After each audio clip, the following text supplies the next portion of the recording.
Pagising nga namin kaninang umaga madlang person at ito nga ang bumungad sa aming mga mata. Dala nga pala ito ni Bimbe madlang person kay sahod man niya for to this video. Oy, ganyan man talaga yan si Bimbe madlang person. Oy, nakapagtuwing sahod niya talaga ba kay dinadalhan niya talaga ng mga pagkain ng kanyang mga pamangkin ba. Pati na rin kami, oy.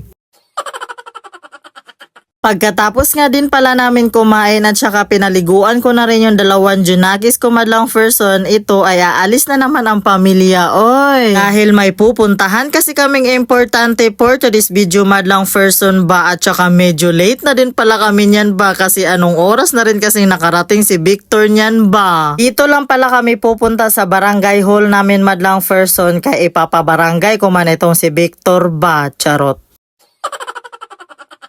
Bahala na malate madlang person. Ay, basta ang importante ay mahalaga. Basta ang importante madlang person ba kay pupunta ba, pumunta, ganun. At medyo nagmamadali na rin pala kami dyan madlang person. Uy, kay nahiya na ako ba. Lagi na lang kaming nalilate nito, uy. Kaya kami pumunta dito sa barangay hall madlang person ba kay for today's video madlang person magdi-distribute kasi si Kapitan sa mga uniforms nila Kuya Jik ba. O, diba? O, diba? Saan ka pa? Alagang Hernandez yarn. Thank you, Kap. Ay, syempre madlang person. Ay, nagpapasalamat talaga kami dyan kay Kap ba. Kay malaking bagay na kaya sa amin yung mga ganito ba. May palibreng uniform pa tapos paaralan pa. O, diba? Saan ka pa niyan? Buti na lang talaga madlang person ba. Kay nakaabot pa kami sa pag-distribute sa mga uniforms nila Kuya Jik ba. At saka may pa-picture-picture pa kay Kap. Uy, o, diba? Pagkadating nga din pala namin sa bahay madlang person, ito naligo nga din pala kami ulit. Kay naambunan man kami kanina kay medyo malakas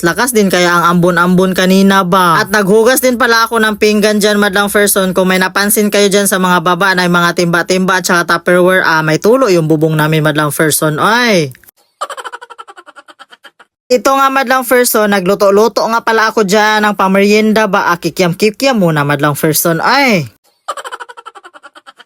Proceed na naman ako dito sa pag-unboxing madlang person. Oy, kay dumating man itong dalawang parcel ko kanina ba. Okay, nag-scroll na naman ako sa Black App madlang person at ito, nagustuhan ko nga itong mga ipit-ipit ba kay mura lang naman siya at saka madami-dami din ha. Pero in fairness madlang person ha, itong mga ipit na to, mga aesthetic din pala to ba. O, diba? Pwede itong pambinta sa tindahan ko madlang person. May pandagdag kita na naman ako nito ba. Diba? Hindi ka na din lugi sa mga ganitong aesthetic na ipit madlang person ba. Promise, ang gaganda niya at saka mura pa. Nakikita nyo naman dyan madlang person. No? Inisa-isa ko pa yan para sa inyo para makita nyo talaga sa dalawang mata nyo yan madlang person kung gaano kaganda ba. At sinunod ko din pala binuksan itong isang parcel na to madlang person ba. At ito din pala ang in-order ko na plus size na sports bra. O, diba? Naghanap talaga ako ng sports bra na pang plus size madlang person ba. Aba, may nahanap talaga ko madlang person. Mura na at saka maganda pa ang tela niya. Hindi talaga ako nag-expect madlang person na ganito pala kaganda ang dumating sa akin ba. Kay mura lang naman siya. Oy, akala ko talaga ba maliit lang pero aba, kasyang-kasya kaya sa akin ito ba.